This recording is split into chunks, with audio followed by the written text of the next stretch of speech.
அஸ்ஸலாமு அலைக்கும் friends. Red alert விட்டுருக்காங்க எங்கள் மாவட்டத்துக்குலாம். பாருங்கள் இந்த நிலைமை என்னன்னு. நான் பண்ணுறது ரெட் அலர்ட் ஒரே வெளிச்சமாக இருக்கு. இப்படிதான் இந்த வானிலையும் இந்த பிள்ளைங்களும் ஒன்று. எப்போ நம்ம பேச்சு கேட்கும், எப்போ நம்ம பேச்சை கேட்காதுன்னே தெரியாது. இது பாட்டுக்கு இவங்க கவர்மெண்ட் லீவ் விடாமல் இருந்திருந்தா கூட மழை பேச்சுக்கிட்டு இருந்திருக்கோம். ஜாலியாக வீட்டில் இருந்திருக்கலாம். இப்போ கரெக்டாக நான் என்ன நினைக்கிறேன், நான் யூனிஃபார்ம் எல்லாம் தீபாவளி பிஸில் துவைக்காம இருந்திருப்பாங்கன்னு சொல்லி இன்னைக்கு வெயில் அடிக்குதுன்னு நினைக்கிறேன். துவைக்காதவங்கலாம் யூனிஃபார்ம் துவைச்சிக்கங்க, புது ட்ரெஸ் எல்லாம் காய வச்சுக்கணும். அப்படி ஒரு வெயில்.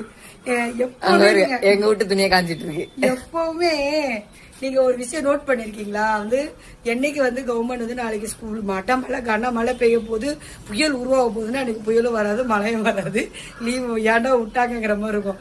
ஏற்கனவே சனி ஞாயிறு திங்க செவ்வாய் 4 நாள் பட்டப்பாடு பத்தாதுன்னு போனஸா தீபாவளி போனஸா இன்னைக்கு புதன்கிழமையும்.